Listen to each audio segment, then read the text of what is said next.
Coxswain, Graham Heritage, gives us a tour of the Andy Pearce. Hello, my name is Graham Heritage and I'm the current coxswain of Llandudno All-Weather Lifeboat. I've been a volunteer crew member since 1988, and during them times I've served as assistant mechanic and assistant coxswain, and I'm also an ILB helm. The lifeboat behind me now is the Andy Pearce All-Weather Lifeboat. She's made of aluminium and is 12 metres long. She has two 328 turbocharged Caterpillar engines and gives us a top speed between 15 and 16 knots. It's a beach launch lifeboat off a carriage, not like a conventional slipway or a float boat. Okay, here we are on the upper steering position of the lifeboat. This position is mainly used for launching and when we're recovering the lifeboat and when we're actually going alongside the casualty. All the controls here are duplicated out of the wheelhouse downstairs. We have intercom systems, VHF radios. Above us here now we have the radar, a VHF DF aerial which picks up signals from vessels on a selected channel, and we can give it a bearing of where that vessel is transmitting from. Below us down here is what we call the steering flap. Down here is all the hydraulics for the steering controls, and also we have two big buckets that pull out so we can clean the propellers if we ever get any ropes around them. The actual propellers on this lifeboat are in tunnels along with the rudders, because it is a beach launch boat. When we launch, so the propellers don't actually get caught on any rocks or any obstructions. Behind you there's number 12006, that means it's 12 metres long. 0 means that it's aluminium, and the 6 is the 6th boat that was built of this Mersey class. Lifeboat mechanic Les Jones. My name's Les Jones. I'm the full-time station mechanic at Llandudno Lifeboat Station. I've been on the crew for approximately 30 years now. Right, this is the propulsion of the Mersey class. It consists of two Caterpillar 3208 10 litre engines, and they produce approximately 280 horsepower each. Fuel tanks are located underneath the wheelhouse floor, two fuel tanks which hold 1100 litres. That 1100 litres will give us a range of approximately 140 miles, and that's with the boat going flat out. Of course, we very rarely use anywhere near that amount of fuel. Most of our jobs consist of travelling out to the casualty, which may only be 5, 10, 15 miles off, and then generally a slow tow back into harbour. So we've never been in a position where we've had to refuel. We never use that quantity of fuel.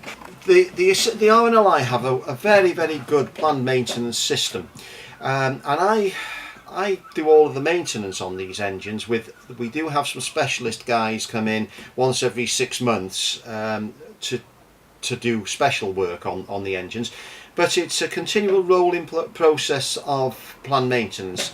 So we have weekly planned maintenance, which would be the sort of planned maintenance you'd do on any engine, be it your car or a generator or anything. That would be checking levels, oil levels, this type of thing. We do oil sampling, where the oil samples are sent off for testing, and we get results back that will tell us any wear in the engines. There's lots of stuff on marine engines, things like anodes to prevent corrosive wear on the engines. That's all part of the planned maintenance system, but it just doesn't encompass the engines. There's a lot more to it. There's the shaft, the stern gear, the steering gear, all of the hydraulic systems. Lots of these systems are duplicated, so that if, for instance, we were to lose the alternator on the starboard engine, we can use the alternator off the port engine to power both sets of batteries by switching over. There's a very complicated bilge system for pumping all the different compartments. So there is quite a lot of work involved maintaining it all. I always plan that if we have a service call or an exercise, that it's going to take me 2 to 3 days of work to get the boat back up to the standard that it was prior to the launch, to get everything cleaned back up and running through all of the equipment to make sure everything's up to standard. This is the survivor's cabin.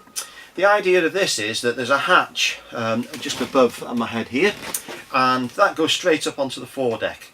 The idea being that the lifeboat could come alongside a ship. We would have a couple of our crew up on the foredeck, and as we take the casualties off the ship, they can come straight down into the survivor's cabin. There's 10 seats here. Each seat has seat belts. They can be strapped in. We have communications between the survivor's cabin and the wheelhouse. So we would leave a crewman in here, ensuring that all of the casualties were all right.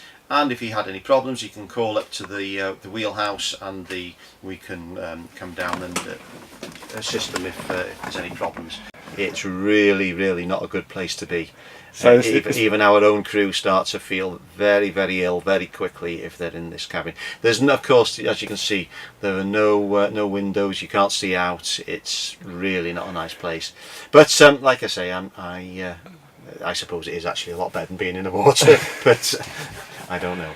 So here we are in the wheelhouse of the Mersey class lifeboat. It's a self-righting capability lifeboat, and it's the actual air in the wheelhouse here that helps the lifeboat roll over and come back up. So when we're at sea at all times, the rear door must be shut and the crew members sit in the seats. If in the eventuality of a capsize, the lads weren't strapped in and the boat capsized, they'd end up on the ceiling and the boat wouldn't roll back over. So it's very important that it's a well airtight ceiling here. It can get very, very hot, as you can imagine with these big engines here behind me. We do take our life jackets off in the wheelhouse, but normally we've got our yellow gear on in case we have to dash up on deck quickly.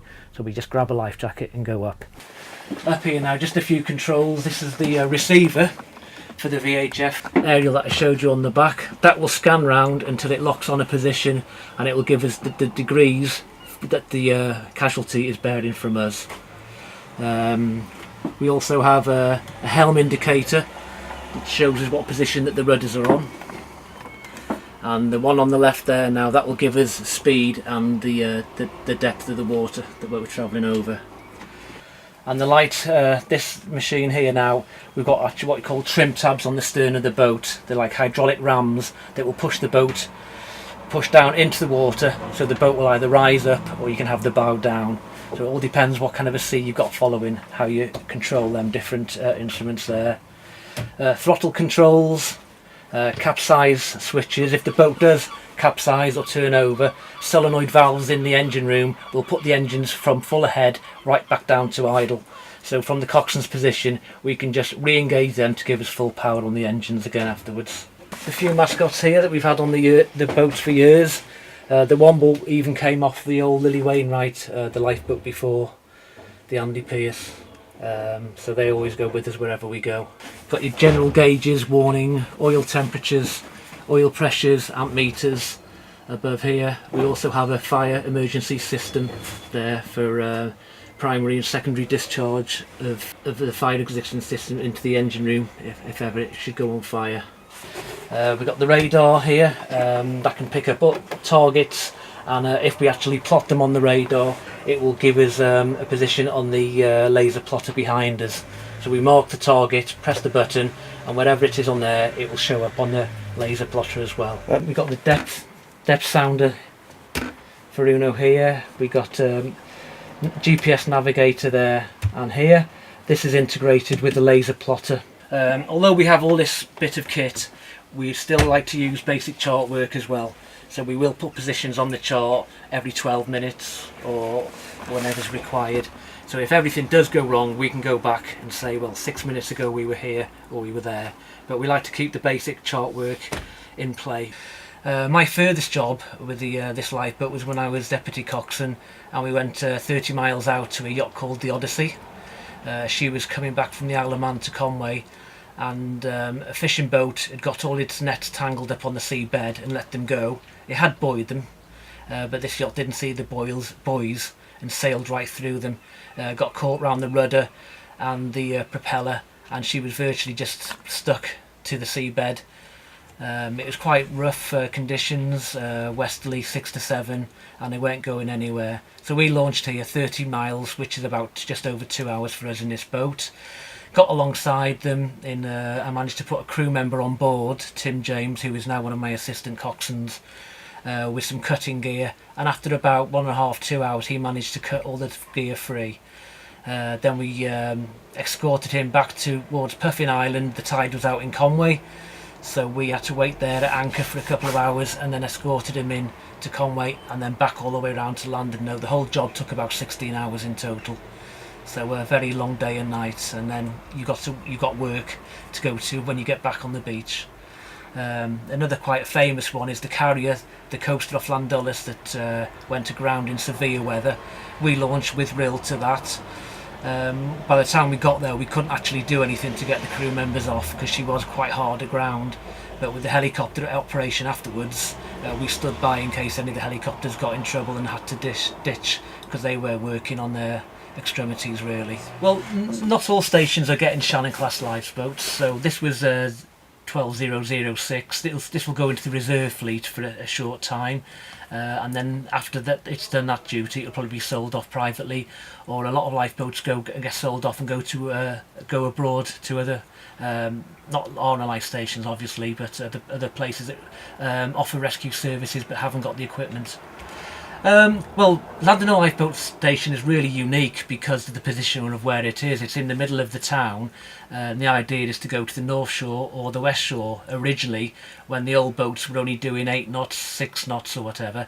So rather than launch on the North Shore and have to travel all the way round to Conwy Bay, the tractor or the horses in them days would pull them to either beach, which would be a lot quicker than actually sailing or rowing down round the headland. This is the only in the middle of the town. I think Bridlington is up a street, but it hasn't got the distance that we have to go here. It's worked well for us, but times move on, and we're looking forward to the new promenade station with the new Shannon class lifeboat.